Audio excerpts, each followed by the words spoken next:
नमस्कार साथियों, एक बार पुनः आपका स्वागत है NIC classes by Munis YouTube channel पर। जैसा कि 10 प्रश्नों की श्रृंखला हम लाते हैं आपके लिए, जो कि सामान्य अध्ययन की मूल विषय वस्तु में शामिल लगभग सभी विषयों को देख करके बनाई जाती है। बहुत सारे पाठ्यक्रम को देखा जाता है इसको बनाने के पूर्व, और बहुत सारे प्रीवियस ईयर के क्वेश्चन पेपर को देख करके इसे तैयार किया जाता है। और आगामी प्रतियोगी परीक्षाओं में जहां जहां भी आपसे सामान्य अध्ययन पूछा जाएगा, हमारी यह टेस्ट सीरीज निर्णायक सिद्ध होने वाली है, क्योंकि इसमें हम लगातार करंट अफेयर्स के क्वेश्चन भी शामिल कर रहे हैं और सही उत्तर के साथ साथ बचे वाले विकल्पों पर भी चर्चा करने का हमारा प्रयास रहता है। और आप देख भी रहे होंगे आगामी UPSI, UPTET, UPSC, SSC GD और यूपीपीएससी, यूपीपी सहित तमाम ऐसी बहुप्रतीक्षित परीक्षाएं हैं जहां जहां सामान्य अध्ययन आपसे पूछा जाएगा, वहां पर यह हमारी सीरीज निर्णायक सिद्ध होगी। बिना देरी किए हुए आज की श्रृंखला को हम शुरू करते हैं। पहला प्रश्न आपके सामने है, जो कि रोज की भांति भारत की राज्य व्यवस्था से ही लिया गया है। संघीय मंत्रिपरिषद का कोई भी मंत्री अपना त्यागपत्र किसे संबोधित करता है? चार विकल्प यहां पर दिए गए। प्रधानमंत्री को, लोकसभा के अध्यक्ष को, राष्ट्रपति को या राज्यसभा के अध्यक्ष को। संघीय मंत्रिपरिषद या केंद्रीय मंत्रिपरिषद का कोई भी सदस्य अपना त्यागपत्र किसको देता है, किसे संबोधित करता है? तो वहां से प्रश्न लिया गया है। तो इस प्रश्न का सही जवाब है भारत के राष्ट्रपति को। संघीय मंत्रिपरिषद का कोई भी सदस्य प्रधानमंत्री सहित अपना त्यागपत्र किसको संबोधित करेगा? तो आपको जवाब देना है राष्ट्रपति को, क्योंकि संघीय मंत्रिपरिषद के सभी सदस्य राष्ट्रपति के प्रसाद पर्यंत ही अपना पद धारण करते हैं। यह भी आपको नोट करना है। और जैसा कि आप जानते होंगे कि संविधान के भाग 5 में, संविधान का कौन सा भाग? तो भाग 5 में, संविधान के भाग 5 में अनुच्छेद 74 में, अनुच्छेद 74 में कहा गया है कि राष्ट्रपति को सहायता और सलाह देने के लिए एक मंत्रिपरिषद होगी। राष्ट्रपति को सहायता और सलाह देने के लिए एक मंत्रिपरिषद के गठन का प्रावधान संविधान के भाग 5 अनुच्छेद 74 में किया गया है। और प्रधानमंत्री की नियुक्ति राष्ट्रपति के द्वारा की जाती है, और प्रधानमंत्री के परामर्श पर अन्य मंत्रियों की नियुक्ति भी राष्ट्रपति के द्वारा ही की जाती है। प्रधानमंत्री सहित केंद्रीय मंत्रिपरिषद के सभी सदस्यों को शपथ राष्ट्रपति के द्वारा ही दिलाई जाती है, और राष्ट्रपति को ही संबोधित त्यागपत्र देने का प्रावधान भी है। केंद्रीय मंत्रिपरिषद के सभी सदस्य प्रधानमंत्री सहित अपना त्यागपत्र राष्ट्रपति को देते हैं, और मंत्रिपरिषद के सभी सदस्यों को शपथ दिलाने के पश्चात विभागों में बंटवारा प्रधानमंत्री का स्वविवेकी अधिकार है। और प्रधानमंत्री की नियुक्ति के पश्चात राष्ट्रपति के द्वारा जब मंत्रिपरिषद के अन्य सदस्यों की नियुक्ति की जाती है, तो वह प्रधानमंत्री के परामर्श से की जाती है, प्रधानमंत्री के परामर्श से की जाती है। यह भी आपको नोट करना है। आगे बढ़ते हैं अगले क्रम में, इसी क्रम में हम आगे बढ़ते हैं। अगला प्रश्न आपके सामने है, निम्नलिखित में से कौन सी झील तंजानिया युगांडा के मध्य सीमा बनाती है? सुपीरियर झील, विक्टोरिया झील, चिल्का झील और पैंगोंग झील। चार झीलें यहां पर दी हुई हैं, और आपसे पूछा गया है तंजानिया और युगांडा की सीमावर्ती झील कौन सी, ऐसी कौन सी झील है जो दोनों देशों के बीच में सीमा बनाती है? तो इस प्रश्न का सही जवाब है विक्टोरिया झील। विक्टोरिया झील कहाँ है? तो यह अफ्रीका महाद्वीप में है। कहां पर है? तो अफ्रीका महाद्वीप में है। यह भी आपको नोट करना है, अफ्रीका महाद्वीप। अफ्रीका महाद्वीप की प्रमुख झील है, और इस झील के किनारे या इसके सीमावर्ती कौन कौन से देश है? तो 3 देश है मुख्यतः। एक तंजानिया, तंजानिया के पश्चात युगांडा, जैसा कि प्रश्न में दिया हुआ है, और केन्या। 3 देशों से यह अपनी सीमा बनाती है विक्टोरिया झील। और यहां से नील नदी का उद्गम भी होता है, यह भी याद रखिएगा, नील नदी का उद्गम, नील नदी का उद्गम भी है। इसे मिस्र का वरदान भी कहा जाता है। नोट कर लेना आपको, विश्व की सबसे लंबी नदियों में नील को शामिल किया जाता है, या विश्व की सबसे लंबी नदी है। अब हम बात करते हैं बचे वाले विकल्पों पर। पहले विकल्प के तौर पर यहां दिया है सुपीरियर झील। सुपीरियर झील कनाडा और संयुक्त राज्य अमेरिका, कनाडा और संयुक्त राज्य अमेरिका की सीमा पर स्थित है।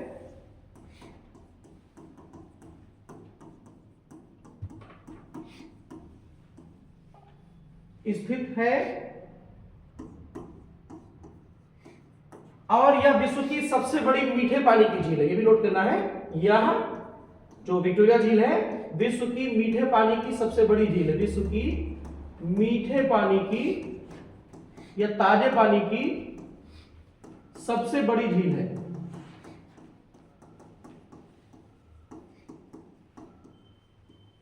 ये भी आपको नोट करना है। अब बचे वाले विकल्पों पर अगर हम बात करें तो नंबर 3 पर यहाँ सी विकल्प दिया है चिल्का झील, या भारत की खारे पानी की सबसे बड़ी झील है, सबसे बड़ी झील है। राज्य कौन सा इसका हो जाएगा, तो राज्य हो जाएगा उड़ीसा राज्य में है, या भारत के उड़ीसा राज्य में है, और यह भारत का पहला रामसर स्थल भी है। यह जो झील है भारत का पहला रामसर स्थल भी है। अब अंतिम विकल्प यहां पर दिया हुआ है पैंगोंग झील कहां पर है, तो वर्तमान स्थिति इसकी कहां है, भारत और चीन, भारत चीन, पूर्व में कहेंगे भारत और तिब्बत, वर्तमान में कहेंगे भारत और चीन की सीमा पर है। और भारत का जो केंद्र शासित प्रदेश है लद्दाख में अवस्थित है, और इस झील का 40% भाग, लगभग 40% भाग भारत में है, 40% भाग भारत में है, शेष चीन के कब्जे में है, चीन के पास है, ये भी नोट करना है। और यह जो पैंगोंग झील है यह एक खारे पानी की झील है, खारे पानी की प्रमुख झील है। हिमालय परिक्षेत्र में स्थित विश्व की ऊंचाई पर स्थित खारे पानी की सबसे बड़ी झील है। प्रश्न एक बार हम पुनः पढ़ेंगे, निम्नलिखित में से कौन सी झील तंजानिया और युगांडा के मध्य सीमा बनाती है। 4 विकल्प यहाँ पर आपको दिए गए थे, सुपीरियर झील, विक्टोरिया झील, चिल्का झील और पैंगोंग झील। तो इस प्रश्न का सही जवाब होगा विक्टोरिया झील अफ्रीका महाद्वीप में स्थित है। यह तंजानिया, युगांडा और केन्या, तंजानिया, युगांडा और केन्या नोट कर लेना है, तंजानिया, युगांडा और केन्या की सीमा पर स्थित है। नील नदी का उद्गम स्थल है, ये भी आपको नोट करना है। सुपीरियर झील जो कि पहले विकल्प में है, कनाडा और संयुक्त राज्य अमेरिका की सीमा पर स्थित है, और यह विश्व की ताजे पानी या मीठे पानी की सबसे बड़ी झील है। चिल्का झील यह भारत की खारे पानी की सबसे बड़ी झील है, इसे लैगून झील भी कहा गया है, और उड़ीसा राज्य में यह भारत का पहला रामसर स्थल है। पैंगोंग झील भारत चीन, पूर्व में अगर हम बात करें भारत तिब्बत की सीमा पर स्थित है, लद्दाख केंद्र शासित प्रदेश में है, इसका 40% भाग भारत के पास है, शेष भाग चीन के कब्जे में है, और यह ऊंचाई पर स्थित खारे पानी की प्रमुख झीलों में शामिल है। आगे बढ़ते हैं, अगला प्रश्न आपके सामने है, सूर्य के सबसे निकटवर्ती प्रारंभ के 4 ग्रह क्या कहलाते हैं। यह प्रश्न खगोलकी से लिया गया है, गैसीय ग्रह, वामन ग्रह, क्षुद्र ग्रह या पार्थिव ग्रह। तो आज के इस प्रश्न का सही जवाब है कि दूरी के क्रम में सूर्य से जो प्रारंभ के 4 ग्रह उनको क्या कहा जाता है, तो उनको कहा जाता है पार्थिव ग्रह, उनको कहा जाता है पार्थिव ग्रह। पार्थिव का तात्पर्य पृथ्वी तुल्य ग्रह, इनको पृथ्वी तुल्य ग्रह भी कहा जाता है। और प्रारंभ के 4 ग्रह कौन कौन से हैं, तो प्रारंभ के 4 ग्रह हैं बुध, सूर्य से दूरी के क्रम में बुध के पश्चात आएगा शुक्र के बाद पृथ्वी के बाद मंगल, और मंगल के बाद क्षुद्र ग्रह मेघला, और तत्पश्चात बाह्य ग्रहों का क्रम आ जाएगा। तो यह भी आपको नोट करना है कि जो ये 4 ग्रह हैं इनको पार्थिव ग्रह भी कहा जाता है, इनको पृथ्वी तुल्य ग्रह भी कहा जाता है, इनको सतही ग्रह भी कहा जाता है, क्योंकि इनकी संरचना में पृथ्वी की संरचना से इनकी संरचना मेल खाती है, बिल्कुल लगभग कुछ अपवादों को छोड़ करके इनकी संरचना एक जैसी है। तो प्रारंभ के 4 ग्रहों को बुध, शुक्र, पृथ्वी और मंगल को पार्थिव ग्रह, पृथ्वी तुल्य ग्रह या सतही ग्रह के नाम से भी जाना जाता है। इसके पश्चात की अगर हम बात करेंगे तो यहां पर क्षुद्र ग्रह मेखला आएगी, क्षुद्र ग्रह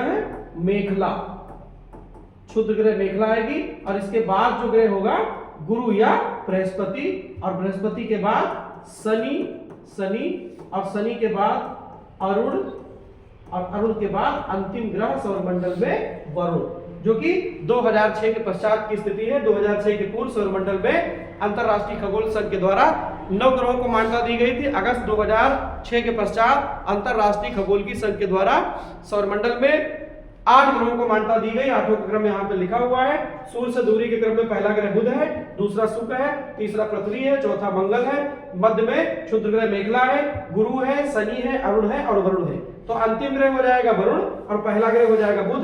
प्रश्न आपसे पूछा गया था प्रारंभ के 4 ग्रह, तो प्रारंभ के 4 ग्रह ये हैं और इनको कहा जाता है अंतिम जो है, इनको बाह्य गृह भी कहा जाता है, इनको गैसीय गृह भी कहा जाता है। ये भी आपको नोट कर लेना है। आगे बढ़ते हैं, अगला प्रश्न आपके सामने है, भारतीय संसद के नवीन भवन के प्रमुख वास्तुकार कौन है? भारतीय संसद का जो नवीन भवन बना हुआ है उसके वास्तुकार कौन है? राम बी सुतार, दूसरे विकल्प है सुदर्शन पटनायक, तीसरे विकल्प है चंद्रकांत सोमपुरा और चौथे और अंतिम विकल्प है बिमल पटेल। तो भारत के नए संसद भवन का वास्तुकार कौन है, इसको डिजाइन किसने किया, ये आपको बताना है। तो इस प्रश्न का सही जवाब है विकल्प डी, बिमल पटेल। बिमल पटेल भारतीय संसद के नवीन परिसर का जो भवन बना हुआ है उसके प्रमुख वास्तुकार हैं और इनके द्वारा भारत के नवीन संसद भवन को डिजाइन किया गया है। विश्व ख्याति प्राप्त ये वास्तुकार हैं और इनके द्वारा भारतीय संसद का जो भवन है उसका प्रारूप तैयार किया गया। और ये भी हम भारतीय संसद के नए परिसर संबंधित कुछ नई चीजें आपको बताना चाहेंगे। आपसे पूछा जा सकता है कि भारतीय संसद का जो नया भवन है उसका आकार कैसा है, तो और आकार किससे मेल खाता है, तो आपको नोट करना है मध्य प्रदेश के बीजा देवी मंदिर से प्रेरित है कौन? तो आपको जवाब देना है भारत के संसद का नया परिसर। और भारत के संसद का जो नया परिसर है इसमें मुख्यतः 6 द्वार बनाए गए, 6 द्वार बनाए गए। कौन कौन से 6 द्वार हैं, तो यहां पर हम नोट करेंगे। पहला द्वार है मकर द्वार, दूसरा है गज द्वार, तीसरा है शार्दूल द्वार, चौथा है हंस द्वार, पांचवा है, यहां पर कुल 6 द्वार बनाए गए, ये भी आपको नोट कर लेना है। भारतीय संसद का जो नया भवन है वहां पर एक है गरुड़ द्वार और छठा अंतिम है हंस द्वार। नोट कर लीजिएगा। अच्छा, हंस 2 बार हो गया, वापिस आएंगे यहाँ पर हम आपसे। 6 द्वार में गज द्वार, मकर द्वार, शार्दूल द्वार, हंस द्वार और गरुड़ द्वार। और अगर हम बात करें यहाँ पर तो गरुड़, अश्व, गज, मकर, शार्दूल, हंस। ठीक है, गरुड़ द्वार, मकर द्वार, गज द्वार, शार्दूल द्वार और हंस द्वार। 1 2 3 4 और 5। तो छठा द्वार जो है वह अश्व द्वार है। अश्व माने घोड़ा, अश्व द्वार। आपसे पूछा जा सकता है कि जो भारत के संसद का नवीन भवन उसमें कितने द्वार मुख्यतः बनाएंगे, तो जवाब होगा आपका 6। कौन कौन से? मकर द्वार, गज द्वार, शार्दूल द्वार, हंस द्वार, गरुड़ द्वार और अश्व द्वार। इसको डिजाइन किसने किया? बिमल पटेल ने किया है। अब हम बचे वाले विकल्पों पर चर्चा करेंगे। पहले विकल्प में दिए राम बी सुतार भारत के प्रख्यात आर्किटेक्ट हैं। इनके द्वारा सरदार वल्लभ भाई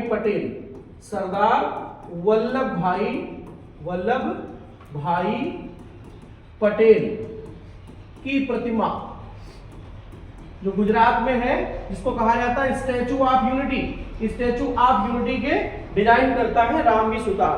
सुदर्शन पटनायक क्या है? तो सुदर्शन पटनायक बहुत बड़े रेत की मूर्ति बनाने वाले कलाकार। ये रेत के कलाकार, रेत पर आकृतियां बनाते हैं, रेत के कलाकार हैं। और यहां पर दिए हुए विकल्प के तौर पर चंद्रकांत सोमपुरा। तो चंद्रकांत सोमपुरा अयोध्या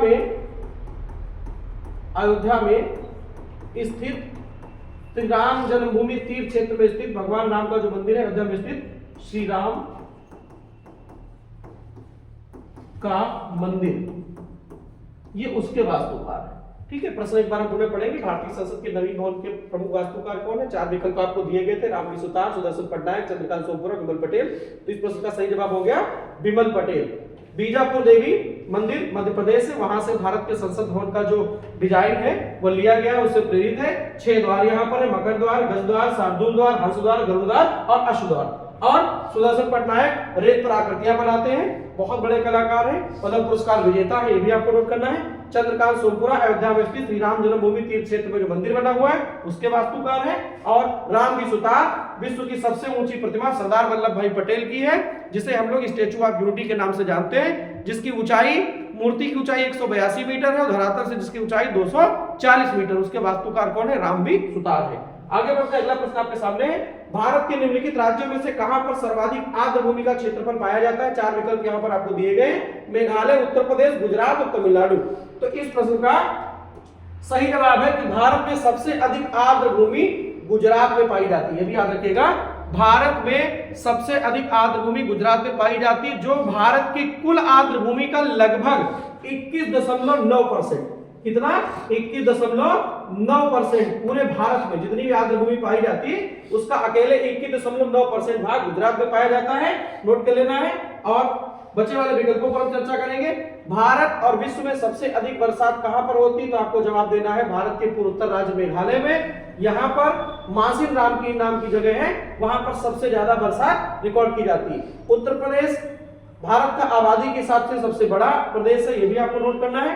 तमिलनाडु एक तटवर्ती राज्य है और दक्षिण भारत का प्रमुख राज्य, यह भी आपको नोट कर लेना है। आगे बढ़ते हैं, अगला प्रश्न आपके सामने है, प्रत्येक वर्ष विश्व साइकिल दिवस की तिथि को मनाया जाता है 3 जून, 22 मार्च और 29 जून और 13 फरवरी को। तो विश्व साइकिल दिवस मनाया जाता है प्रत्येक वर्ष 3 जून को।